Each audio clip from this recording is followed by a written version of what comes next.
Thiruvananthapuram കഠിനംകുളത്ത് Christian സ്ഥാപനത്തിൽ താമസിച്ചിരുന്ന ഹിന്ദുവായ സഹോദരി മരിച്ചപ്പോൾ ഉറ്റബന്ധുവിന്റെ സ്ഥാനത്ത് നിന്ന് അന്ത്യകർമ്മങ്ങൾ നടത്തിയത് മുസ്ലിമായ panchayat member. Kadinamkulam Chittattumukku ward member T സഫീറാണ് മനുഷ്യസ്നേഹത്തിന്റെ സാഹോദര്യത്തിന്റെയും മഹനീയമായ മാതൃകയായത്.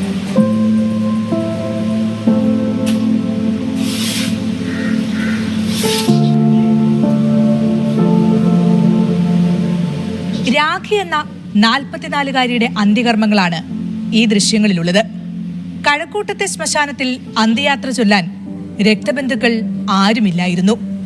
മാനസിക വെല്ലുവിളി നേരിട്ട് വീട് വിട്ടിറങ്ങിയ രാഖി ഛത്തീസ്ഗഡുകാരി എന്ന അറിവ് മാത്രമേ അവർ അന്തേവാസിയായിരുന്ന കഠിനംകുളത്തെ ബെനഡിക്ട് മെന്നി എന്ന ക്രൈസ്തവ സ്ഥാപനത്തിലെ അധികൃതർക്കുമുള്ളൂ.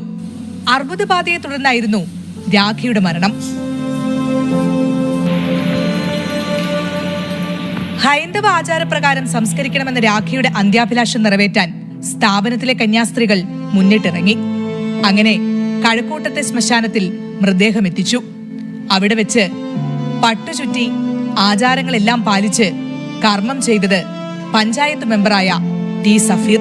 ഈ രാജ്യത്തെവിടെയോ അമ്മ മരണപ്പെട്ടതറിയാതെ അവരുടെ തിരിച്ചുവരവും കാത്തിരിക്കുന്ന മക്കൾക്കു വേണ്ടി വായ്ക്കിരിയിട്ട് ചിരയ്ക്ക് തീ കൊളുത്തുന്നതുവരെ സഫീർ കർമ്മങ്ങൾ പൂർത്തിയാക്കി. ഒരു നിയോഗം പോലെ. ഒരു മനുഷ്യൻ എന്നുള്ള നിലയിൽ, ഒരു മലയാളി എന്നുള്ള നിലയിൽ ആ ഉത്തരവാദിത്തം ഏറ്റെടുത്തുകൊണ്ട് അത് ഞാൻ ചെയ്തുകൊള്ളാം എന്ന് പറയുകയും ഞാനത് പൂർണ്ണമായ ഒരു അർത്ഥത്തിൽ എനിക്ക് കഴിയുന്ന തരത്തിൽ ഞാനത് ചെയ്യുകയും ചെയ്തു എന്നാണ് എൻ്റെ വിശ്വാസം. നമ്മുടെ സമൂഹം അങ്ങനെയാണല്ലോ, ഒത്തുചേർന്ന് നിന്ന് പോകാൻ, തോളോട് തോൾ ഒരുമി നിന്ന് പോകുന്ന ഒരു സമൂഹത്തിലാണ് മലയാളികൾ താമസിക്കുന്നത്. മരണപ്പെട്ടയാൾ എൻ്റെ ബന്ധുവാണെന്നുള്ള വലിയ വിശാലമായ ഒരു അർത്ഥത്തിലേക്ക് ആ കാര്യങ്ങൾ ചിന്തിക്കണമെന്നുള്ളതാണ്. സംസ്കാരത്തിനുള്ള സാമ്പത്തിക സഹായം ഉൾപ്പെടെ ചെയ്ത് ഒപ്പം നിന്നത് പൊതുപ്രവർത്തകനായ AH ഹഫീസ്. ഒപ്പം ശാന്തിതീരം ജീവനക്കാരനായ വിഷ്ണുവും കാരുണ്യ സ്ഥാപനത്തിലെ കന്യാസ്ത്രീകളും ബന്ധുക്കളുടെ സ്ഥാനത്തു നിന്നു. അങ്ങനെ ആരോരുമില്ലാതിരുന്ന രാഖി അന്ത്യാഭിലാഷങ്ങൾ പൂർത്തിയാക്കി സനാഥയായി മടങ്ങി.